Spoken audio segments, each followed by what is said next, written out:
Congo River Journey explores the peaceful and perilous moments of an expedition on the world's deepest river.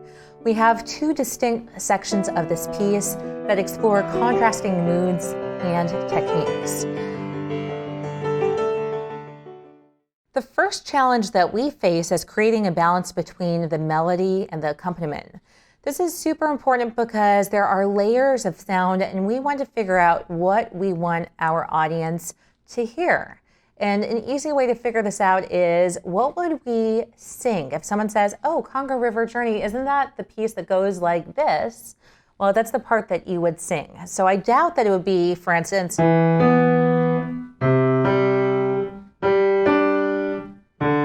that's a cool left-hand part, but it is not our melody. And the same with the second section. We like this, but it is not the melody. So our challenge as performers is to make sure that we hear that accompaniment part, but that we really hear the melody above it. Why is this a challenge? Because the left hand, although for most of us it's the weaker of our two hands, it is playing in the part of the piano that is louder. It sustains longer, and very often it has more notes than the right hand. So in terms of that sustain, listen to how long you hear this note.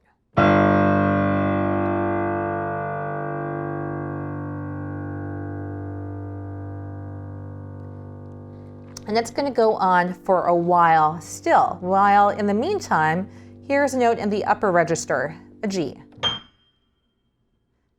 And it's already gone. So we have to work against that natural imbalance on the keys.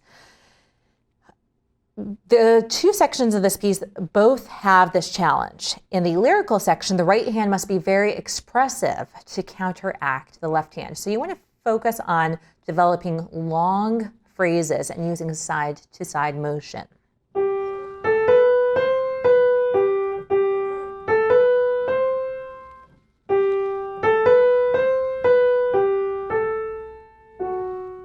So you notice that in the middle of the phrase, it was a little bit more intense with the sound, and at the end of the phrase, I tapered off. And then the left hand is a couple of dynamic levels lower, if I can.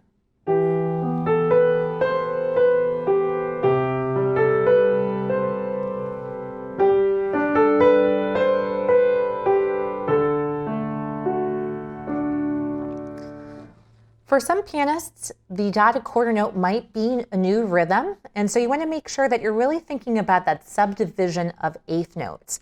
What do I mean? Well, a dotted quarter note is worth 3 eighth notes, and so the eighth note in the right hand that appears every other measure is happening directly between beats 2 and 3. The way that I would count this is 1, 2, and 3. 1, 2, 3. 1, 2, and 3. You can try just counting it and clapping it or tapping it. 1, 2, and 3. 1, 2, and 3 until you get used to that pattern, and then you take it back to the keys. When we change the character, we also change the time signature. We're going from 3/4 to 6/8. So we're counting 3 quarter notes at the beginning.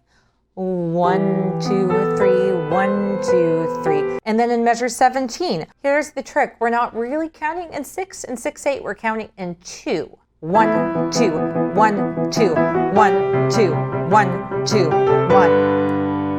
And you want the energy to change. You want the mood to change. You're reflecting the river. There are sections that are smooth and calm and flowing, and others that have rapids. In this rapid section, there are quick position changes in the left hand. You will want to get familiar with the left hand pattern, moving from E to C to G, and then back up to D, moving down an octave, E, C, down to G, and up to D. And I would practice just that.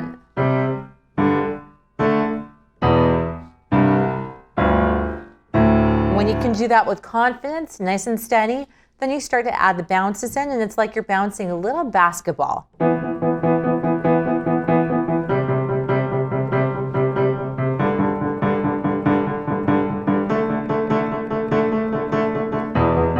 Obviously, some of those jumps are easier than others.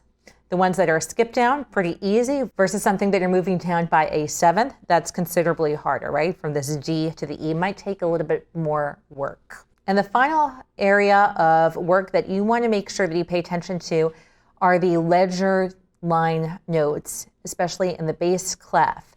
So you want to memorize that going down, the notes are E, C, and A for the lines below the clef, so that you can then find any notes in relationship to that. So for instance, if you see something beneath the first line, it is one down from the E, so it is a G.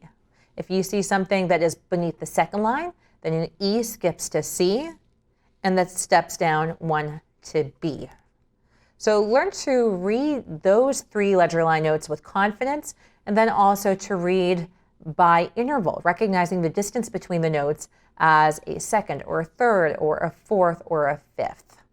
Those are my tips for Congo River Journey. I hope you love this piece.